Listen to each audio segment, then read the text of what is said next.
पत्नी बनी नागिन। एक बार नहीं, दो बार नहीं, तीन बार नहीं, 10 बार अपने पति को सांप से डसवाया और उतार दिए मौत के घाट। बॉयफ्रेंड के साथ मिलकर के पत्नी ने दिया इतनी बड़ी दर्दनाक घटना को अंजाम। इस घटना को दुर्घटना में बदलने की थी साजिश, लेकिन पोस्टमार्टम में खुली पूरी राज। कैसे मारा था? गलत है वो। किसने लगा? क्या करा? पूरा बताओ। मैंने और इन्होंने दोनों ने। कौन दूसरा कौन? अमरदीप। गला किसने दबाया? इसमें पैर पकड़े, क्या हुआ? पूरा बताओ ना। गलत उसने दबाया, तुमने? मैंने हाथ पकड़े, मुंह पकड़ा। तो सांप कहाँ से लाए? सांप नहीं पता कहाँ से लाए, सांप तो यही लाए थे, फिर कहाँ लेटाया? कहाँ सांप से? ऐसे ही छोड़ देता खाट। यह मृतक अमित कश्यप की पत्नी रविता है, जो अपने किए गए कुकर्मों को पत्रकारों के सामने कबूल रही है कि उसने ही इतनी बड़ी दर्दनाक घटना को अंजाम दिया। उसने कबूल ऐसे कर रही हो जैसे उसने कोई बहुत बड़ा जंग जीत लिया हो। आइए इस पूरे घटना को विस्तार से जानते और समझते हैं।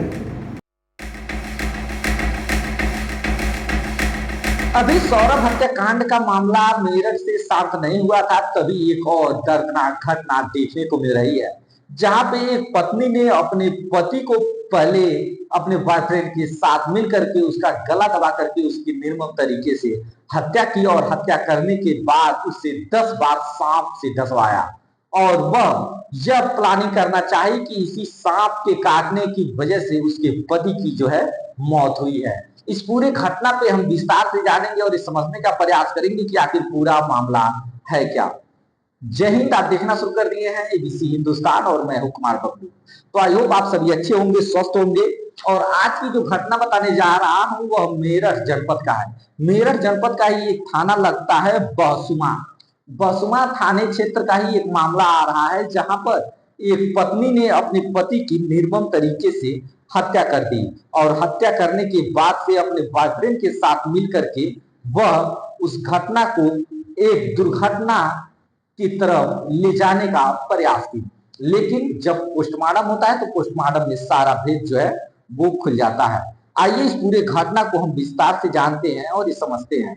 मैं बता दूं कि यह घटना है मेरठ जनपद के बहसुमा थाने क्षेत्र का। बहसुमा थाने क्षेत्र में अमित कश्यप प्रतिदिन रोज की भांति वह अपने घर से सुबह मजदूरी के लिए निकलता है और उसके बाद से शाम को वह कभी रात में लेट से आता था तो कभी टाइम से आ जाता था। लेकिन शनिवार की रात्रि में तकरीबन वह 10 बजे घर आता है और घर आने के बाद जब वह खाना खा करके अपने कमरे में सोने चला जाता है और बगल के रूम में उसकी बच्ची और उसकी पत्नी जो है वो सो रहे थे। लेकिन उसे यह नहीं पता था कि जो आगे उसके साथ क्या कुछ होने जा रहा है। उसकी पत्नी ने अपने बॉयफ्रेंड को फोन किया और फोन करके उसे बुला लिया। अब उसके बाद से यह दोनों ने प्लानिंग के तहत उसे पहले उसका गला दबाते हैं और गला दबाने के बाद से उसकी निर्मम तरीके से हत्या कर देते हैं।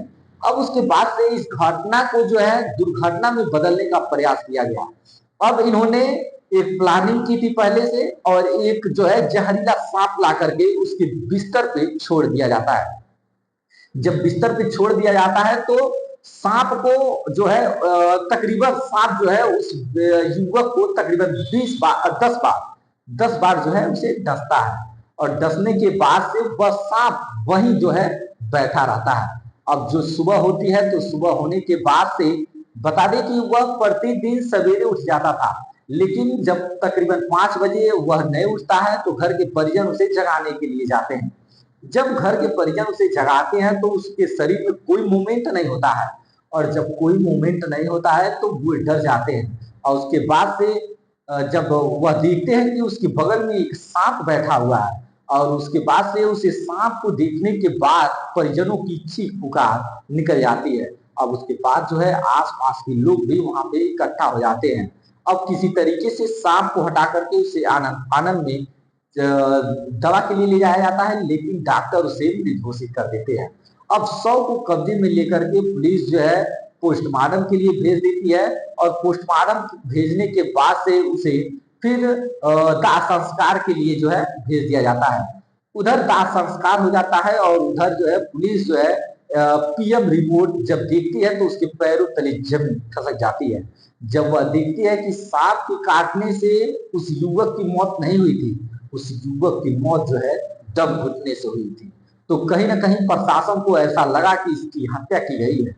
अब उसके बाद से परिजनों से बातचीत करने के बाद उसके पत्नी से पूछताछ की जाती है। जब उसके पत्नी के साथ खड़ाई से पूछताछ की जाती है तो उसकी पत्नी सारा रहस्य जो है वो खोल देती है। उसने बता वह पुलिस से बात करते हुए क्या कुछ कहती है, आइए वो हम सुनते हैं। नाम बताओ। रविका। तो क्या हुआ था पूरा बताओ, ये थोड़ा मुझे। जी बस ऐसी लड़ाई कर रहे थे मेरे साथ में, रोज मारपीट कर रहे थे, बोल गंदे गंदे काम कर रहे थे, बोलते थे तेरे तुझे रंडी बनाऊंगा, धंधा करवाऊंगा तेरे से। उल्टा सीधी वो अपने आप ही इनसे बात करवाई मेरी, अपने आप ही फिर नुको यो है वो है, फिर कहने लगे नुको उसे मारने में मेरा साथ दिए, मैं उसे फोन करके बुलाऊंगा, मैं उसे मारवाऊंगा और तू उसे मारने में मेरा साथ दिए और मैं तुझे भी मारूंगा, ऐसे ऐसे बोलते थे। फिर ये मारने वाले कैसा है, क्या हुआ पूरा बताओ। फिर ऐसे ही जैसे भी हमें क्या देते ऐसे ही हमने भी मार दिया। कैसे मारा था? गलत दबा किस किसने दबाया, क्या करा पूरा बताओ। मैंने और इन्होंने दोनों ने। कौन दूसरा कौन? अमरदीप।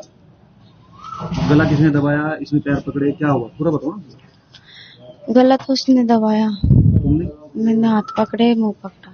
तो अभी आपने सुना कि इस पूरे मामले में पत्नी ने इस घटना को अपने बॉयफ्रेंड के साथ मिलकर के कैसे अंजाम दिया और कैसे उसने इस घटना को दुर्घटना में बदलने का भी प्रयास किया। उसने अपने सारे जो गुनाह थे उसने कबूल किए। बाकी इस पूरे घटना को लेकर के अपनी प्रतिक्रिया जरूर दीजिएगा, जिस तरीके से इस घटना को अंजाम दिया गया। और उसके बाद से मैं बता दूं पूरे क्षेत्र में जो है दहशत फैल जाता है। अभी मैं बता दूं कि सौरभ हत्याकांड का जो मामला है वो शांत हुआ नहीं था, तभी एक और मामला देखने को मिल रहा है जहां पे अमित कश्यप की जो है उसी की पत्नी के द्वारा उसकी गला दबा करके हत्या कर दी जाती है और उसमें उसका सहयोग करता है उसका बॉयफ्रेंड। पत्नी का बॉयफ्रेंड जो है इस पूरे घटना को अंजाम देता है। बाकी इस पूरे घटना को लेकर के अपनी जो प्रतिक्रिया है वो आप हमें कमेंट बॉक्स में कमेंट करके जरूर बताइएगा। फिर मिलते हैं अन्य किसी खबर के साथ, तब तक अपना और अपनों का ख्याल रखें। तब तक के लिए जय हिंद।